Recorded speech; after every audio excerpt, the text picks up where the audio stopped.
Salut les amis, Bhaskar pour Hypnomachie, petite vidéo très simple, sans grande prétention.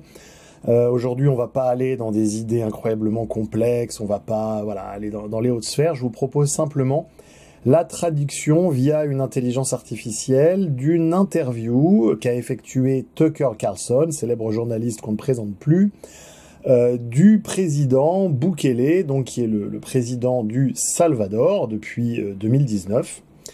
Et j'ai trouvé cet extrait extrêmement intéressant à bien des égards, à la fois parce qu'il reprend plusieurs des thématiques que je peux explorer sur la chaîne, et puis j'ai trouvé au-delà de ça la présence de ce président assez étonnante et plutôt dans le haut du panier, bref.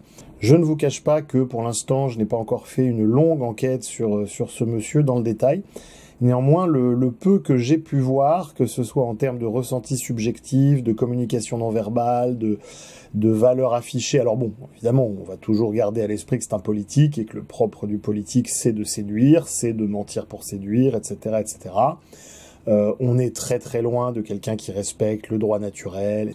On est encore dans une forme de dictature, évidemment. Néanmoins, j'ai quand même trouvé intéressant ce qu'il raconte, notamment parce qu'il dévoile un certain nombre de propos qui auraient été considérés comme complotistes il n'y a encore pas si longtemps. Ça rejoint un peu les logiciels traditionnels et gnostiques, etc., etc. Bref, je vous laisse avec l'extrait, sans plus de blabla, profitez bien et à bientôt les amis. Il y en avait quelques-uns, mais non vérifiés. En même temps, certaines lois ont été adoptées pour protéger les mineurs de l'emprisonnement. Et bien sûr, les gangs utilisent cela pour recruter des jeunes de 15 ans, 16 ans, 17 ans.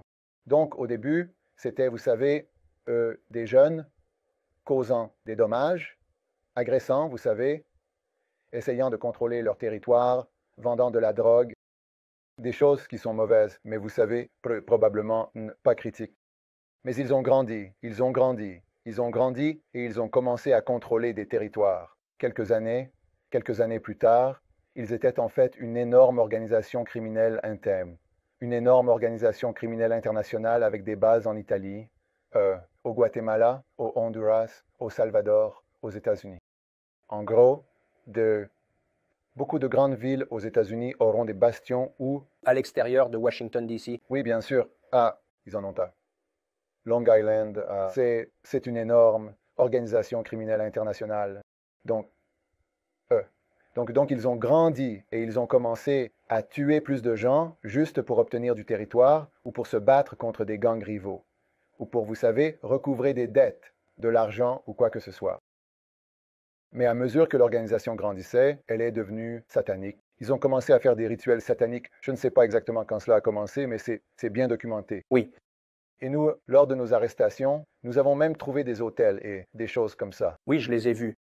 Et donc, ils sont devenus une organisation satanique. Et même quand vous, parfois, lorsque vous interviewez des membres de gangs qui sont en prison, ils diront « Je suis sorti du gang ». Bien sûr, ils sont en prison, mais ils diront « Je ne suis plus membre du gang ». Et quand nous leur demandons pourquoi, je me souviens du média qui a fait cela, mais c'est un média très connu qui a réalisé cette interview avec un membre de gang en personne. Nous leur avons permis d'entrer dans les prisons et de faire les interviews.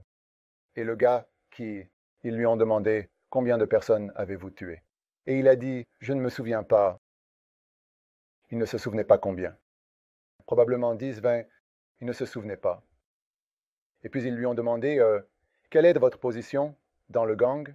Il a expliqué comment il a gravi les échelons avec eux. « J'ai quitté le gang. » Ils ont dit « Pourquoi avez-vous quitté le gang ?» Il a dit « Eh bien parce que j'avais l'habitude de tuer. J'avais l'habitude de tuer des gens.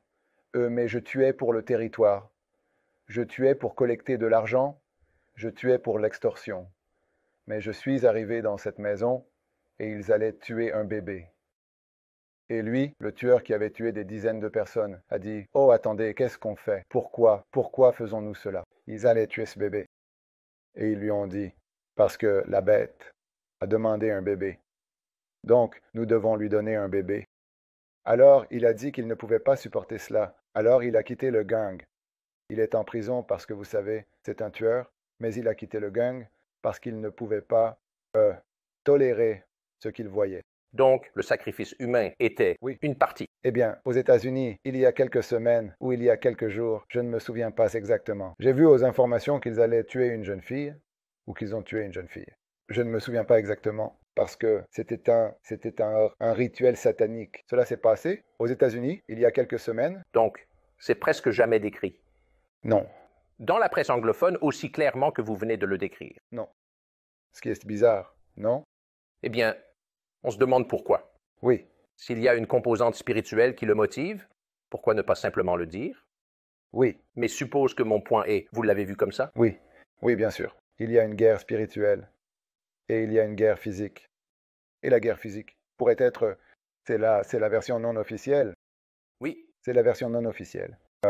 Le spirituel. Si vous gagnez la guerre spirituelle, cela se reflètera dans la guerre physique. Donc, je pense que je ne sais pas comment je l'appellerais, notre impressionnante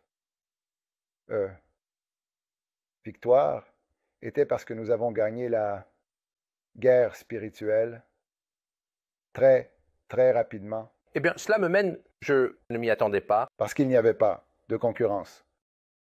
Je veux dire, ils étaient sataniques. Je pense que cela a rendu les choses plus faciles. Dans votre discours inaugural, et j'écoutais avec des écouteurs pour les traductions, donc je veux juste vérifier cela. Vous avez dit, nous avons remporté cette grande victoire et fait de ce pays un endroit sûr, et c'est le fondement de tout ce qui suit, et la prochaine chose que nous allons faire pendant ce mandat est de travailler sur l'économie et de l'améliorer. Oui, croître économique. Oui, Corrigez-moi si je me trompe. Vous avez dit, j'ai un plan en 3 points, et je me demande ce que c'est. Je ne sais pas. Créer une banque de réserve fédérale, et vous avez dit, le premier point de mon plan est de chercher la sagesse de Dieu. oui, C'est bien ce que vous avez dit. oui, j'ai dit ça, oui. Pourquoi cela serait-il le premier point d'un plan économique? Pourquoi ne le serait-il pas? Pourquoi ne devrait-il pas être la partie du plan? Ça devrait l'être. Oui. Mais je ne peux pas. Et la plupart des gens penseraient à cela, non? Je n'ai jamais entendu aucun dirigeant de pays dire cela. Probablement qu'ils ont oublié de représenter les gens qui les élisent. Qui les élise? Oui. C'est comme si vous demandiez à la plupart des gens qui élisent les politiciens, ils disent « Oui, ça, c'est bien. Oui, je crois ça. » Mais ensuite, vous demandez au politicien, il dira « Non, non, non, ce n'est pas. » Et donc, à qui essaie-t-il de faire des courbettes? Je veux dire, ça n'a pas de sens, n'est-ce pas? Pensez-vous que vous pourriez... Donc, c'est une question de bon sens de chercher la sagesse de Dieu. Bien sûr. Oui. C'est une condition préalable pour prendre des décisions judicieuses. Oui, exactement, c'est la première partie de notre plan.